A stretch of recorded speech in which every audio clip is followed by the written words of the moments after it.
وہ اب بھی موجود ہے، پتھر رکھا ہوا ہے، Westminster abbey. Westminster ان کی پارلیمنٹ کی عمارت ہے، اس پارلیمنٹ کے ساتھ ایک چرچ ہے، ویسٹ منسٹر ایبے.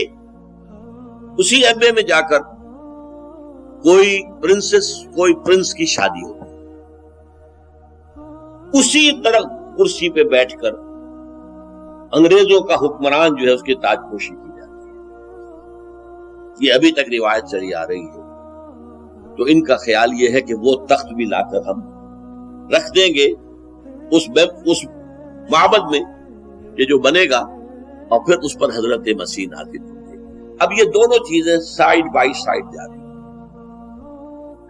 تھوڑا سا اختلاف اگر ہے تو یورپین جو مین طاقت ہے، یورپ، سینٹرل یورپ کی اصل قوتیں کون سی ہیں؟ فرانس اور جرمنی. باقی چھوٹے چھوٹے ملک ہیں.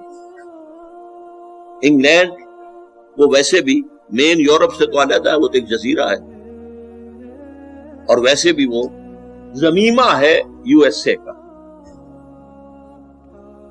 اس حوالے سے یہ جو ہیں یہاں کیتھولک آباد جو کہ پوپ کو مانتے ہیں اپنا سربراہ. پروٹیسٹنٹس کا کہنا ہے کہ یہ جو اختلاف ہے جرمنی اور فرانس ایک طرف، عراق کی جنگ کے اندر وہ شامل نہیں ہوئے، علیحدہ رہے. یہ اختلاف صرف سیاسی نہیں ہے، صرف عالمی سطح پر اپنے آپ کو ایسرٹ کرنے کا مقابلہ نہیں ہے، بلکہ یہ اختلاف مذہبی بھی ہے. وہ کیتھولکس ہیں، یہ پروٹیسٹنٹس ہیں. اور پروٹیسٹنٹس جو ہیں یہ کیتھولکس کو کافر کہتے ہیں، انفیڈلز، اور پوپ کو شیطان کہتے ہیں. ان کا ایک رسالہ نکلتا ہے ماناما، فلاڈلفیا سے، امریکہ سے، ٹرمپٹ. کچھ عرصے سے میں اس کو دیکھ رہا ہوں. ان کا کہنا یہ ہے کہ اصل میں اس وقت جو یورپ ایک ہو رہا ہے یہ معاملہ سیاسی نہیں ہے، مذہبی ہے، اور پوپ اس کے درمیان میں ہے. اصل موونگ جو طاقت ہے وہ پوپ کی، اور یہ پوپ واقعتاً ایسا ثابت ہوا ہے کہ جس نے موو کیا ہے پوری دنیا میں. اس سے پہلے پوپ اپنے گھر میں بیٹھا رہتا تھا ویٹیکان میں، باہر نہیں نکلا، اور یہ پوپ بڑھاپے کے باوجود سخت ترین کہاں کہاں گیا. یہ چاہتا ہے ہولی رومن امپائر دوبارہ دنیا میں ریوائیو کرنا، وہ ہولی رومن امپائر جو پوری یورپ پر چھاتی اور افریقہ اور ایشیا کے بھی بہت سے علاقوں کے اوپر چھائی گئی، شمالی افریقہ اور مغربی ایشیا. اس ہولی رومن امپائر کو قائم کر کے، اور یہ یورپ کی قوتیں جو ہیں یہ چاہتی ہیں کہ یہ فلسطین کو فتح کرے، اسرائیل بھی ختم، پیلسٹینین سٹیٹ بھی ختم کرے، اور ایک رومن کیتھولک حکومت وہاں پر قائم کرے. اسی لیے ایک مرتبہ میں نے دیکھا تھا نیوز ویک میں ایک جملہ بڑا پیارا تھا فلسطین کے بارے میں. Too small a geography but too big a history. 5000 سال کی تاریخ اس سے وابستہ ہے. یہی حضرت ابراہیم تھے، اسحاق تھے، یعقوب تھے. اس یہودیوں کا بھی مقدس ترین مقام یہی. عیسائیوں میں حضرت عیسیٰ یہیں پیدا ہوئے، یہیں سولی چڑھے ان کے عقیدے کے مطابق، یہی انہوں نے تبلیغ کی گیلیلی اور مختلف علاقوں میں. لہذا یہ عیسائیوں کا بھی صدر بہت محترم مقام ہے. مسلمانوں کا بھی ہے، وہ حرم کہتے ہیں. تیسرا حرم یہ ہے، پہلا حرم حرم مکی، دوسرا حرم حرم مدنی، تیسرا حرم حرم الحرم الشریف، یہ مسجد اقصی. یہاں سے حضرت محمد صلی اللہ علیہ وسلم کا اسینٹ ٹو دی ہیون، آسمان کی طرف ان کی جو بلند جانے کا معاملہ تھا یہاں سے شروع ہوا. لہذا ٹو اسمال جیوگرافی ہے کتنا؟ ہماری ریاست بھاولپور جو ہوتی تھی اتنا ہے، اس سے زیادہ رقبہ نہیں ہے. لیکن تاریخ اور مذاہب کا کانفلوئنس. لہذا اب آپ دیکھیے یہودیوں کا نقشہ یہ ہے، عیسائیوں کا نقشہ یہ ہے،